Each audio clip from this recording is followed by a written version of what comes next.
पंडित मुसलमान इलाके में इलेक्शन लड़ता है, जीत जाता है। मक्खन लाल फोतेदार एक कश्मीरी पंडित पहलगाम में इलेक्शन लड़ता है, जीत जाता है। मनोहर लाल कौल एक कश्मीरी पंडित दिवसर में इलेक्शन लड़ता है, जीत जाता है।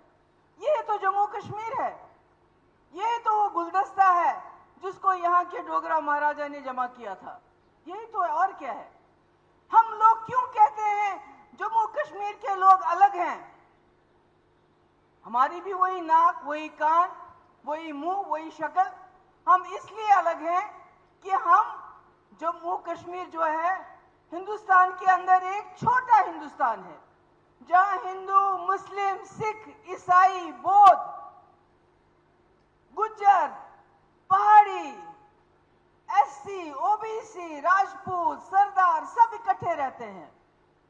और इसकी सबसे अगर बड़ी मिसाल देखनी हो तो जम्मू में देखिए, क्योंकि कश्मीर में तो हालात बदल गए पिछले 30-32 साल से। वहां हम जहां देखते हैं अपने मुसलमान भाइयों को देखते हैं, बहुत कम सरदार, बहुत कम कश्मीरी पंडित नजर आते हैं। मगर जम्मू में ऐसा नहीं है। यहाँ हिंदू भी मिलेगा आपको, सिख भी मिलेगा, कश्मीरी भी मिलेगा, डोगरा भी मिलेगा, लद्दाखी भी मिलेगा।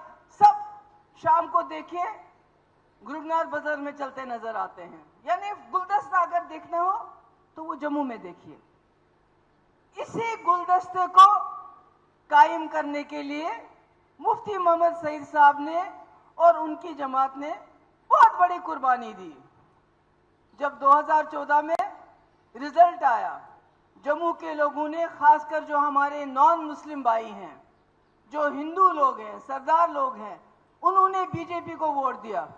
और कश्मीर में एनसी, कांग्रेस, पीडीपी को वोट मिला। अब मुफ्ती साहब के सामने एक विकल्प था कि वो कांग्रेस के साथ मिलकर सरकार बना लेते। उनको इतना मुश्किल फैसला क्यों करना पड़ा?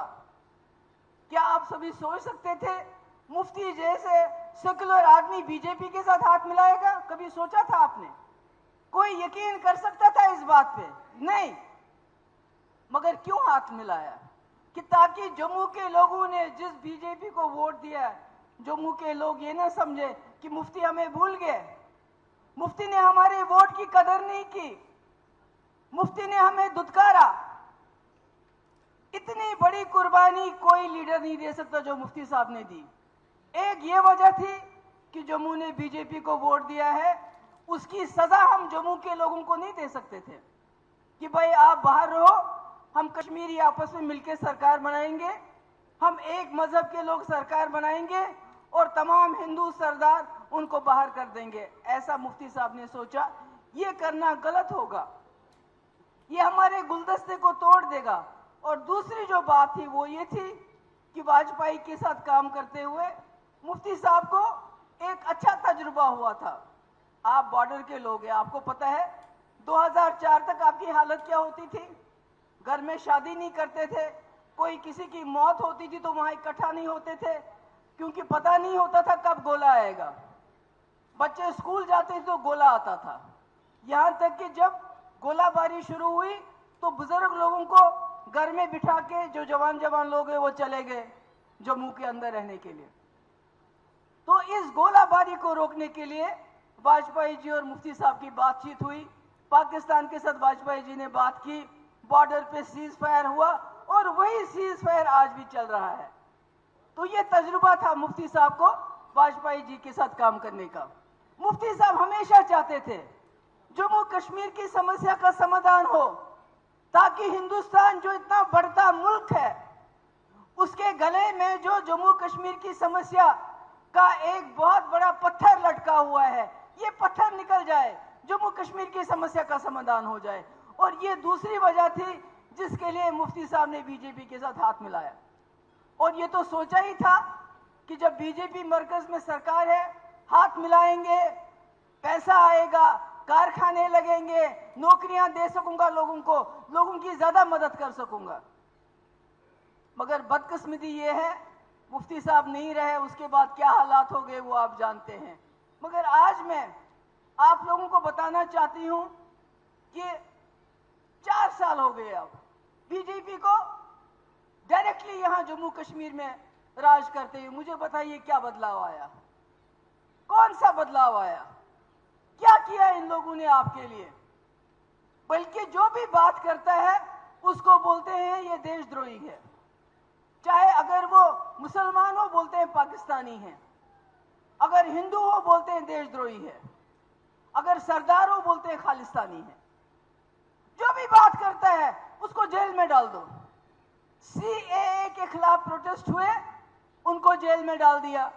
यहाँ पर हमारे जो किसान हैं उन्होंने प्रोटेस्ट निकाले, उनके खिलाफ केस किए, जब उसे कुछ नहीं हुआ तो गाड़ी के नीचे कुचल दिया। तो क्या यही सोच के इस मुल्क के लोगों ने बीजेपी को वोट डाले थे कि हमें, अगर हम बाहर निकले बात करने के लिए तो हमें गाड़ी के नीचे कुचल दिया जाए? नहीं, ये नहीं है, ये नहीं है। सिर्फ हिंदू मुस्लिम से काम नहीं चलता है। ये हिंदुस्तान की जो बड़ी ताकत है वो इसका भाईचारा है, इसका सेकुलरिज्म है। जैसे अभी महबूब बेग साहब ने जिक्र किया, जब ये मुल्क बना बहुत लाशों का ढेर था, जिसमें हिंदू मुसलमान सरदार भाई उनकी लाशें बिछ गई, तब ये मुल्क बन गया। और उसके बाद जवाहरलाल नेहरू आए, उन्होंने क्या किया? उन्होंने सबसे पहले कहा कि ये मुल्क हिंदू मुस्लिम सिख ईसाई सबका बराबर है, हम एक ही हैं, हमारे अंग एक हैं। आज ये सारा बर्बाद कर रहे हैं।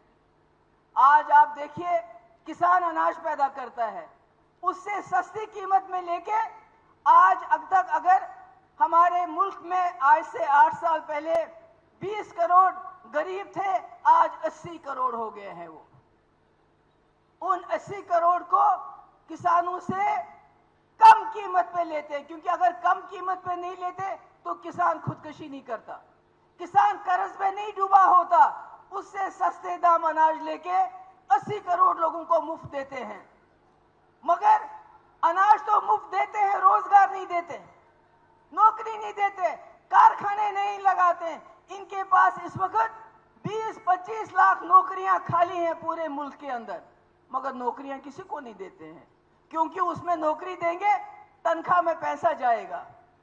पर ये वो करना नहीं चाहते, ये आपको अपने पांवों पे खड़ा होने नहीं देंगे।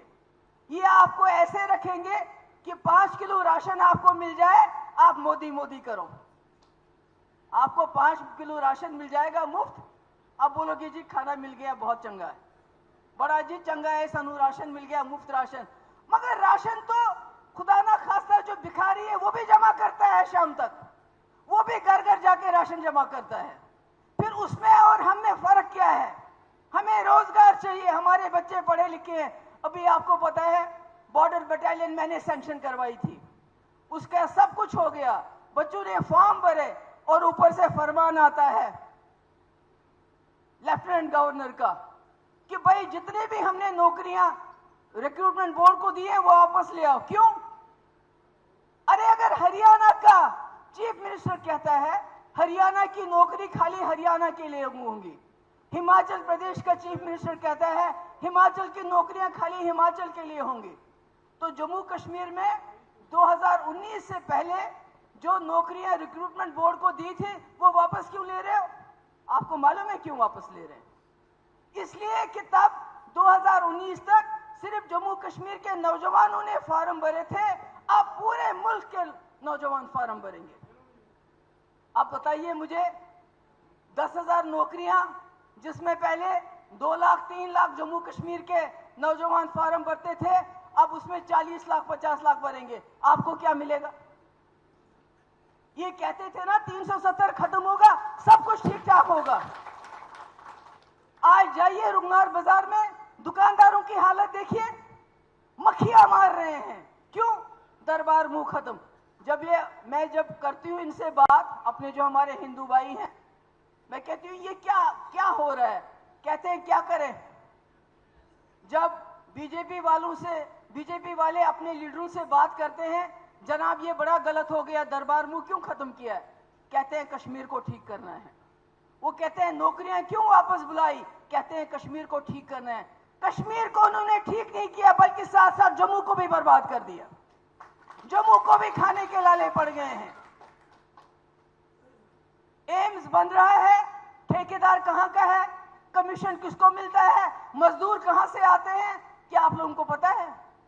रेत बाजरी उसके ठेकेदार कहां से आते हैं? आज रेत और बाजरी की कीमत क्यों बढ़ गई? क्योंकि ठेकेदार बाहर से आता है। यहाँ के लोग अगर टिप्पर में रेत बाजरी लेके जाते हैं तो उनको रात को पुलिस पकड़ती है, या 10,000 रुपया उनको देना पड़ता है, या अदालत में जाके 70,000 रुपये देना पड़ता है। शराब जो अच्छी चीज नहीं है, मगर शराब की दुकानें यहाँ के लोगों के पास होती थी, उसमें कारोबार यहाँ के लोग करते थे। आज उसके भी ठेकेदार बाहर से आए हैं, उन्होंने बड़े बड़े 50-60 दुकानें ली है, और यहाँ का जम्मू का आदमी पीने के लिए रह गया, बेचना इसको नहीं है। तो ये सब आप लोग देख रहे हैं कि क्या हो रहा है इस वक्त यहाँ पर हमारे रियासत में। लड़ने के बगैर कुछ नहीं हो रहा है। ये कहते हैं कि बात सिर्फ ये होती है, देखिए कश्मीर उन्होंने ठीक नहीं किया, बल्कि उसको और तबाह किया। अगर हम जैसे लोग जो कश्मीर में लोगों को समझाते थे ये मुल्क बहुत अच्छा है, इसने हमें एक स्पेशल स्टेटस दिया है, एक अलग पोजीशन दी है, हम अपने बच्चों की नौकरियां अपने बच्चों को दे सकते हैं, हमारी जमीन हमारी है। आज ये लोग 370 करने के बाद जो सबसे पहले तबाही शुरू होगी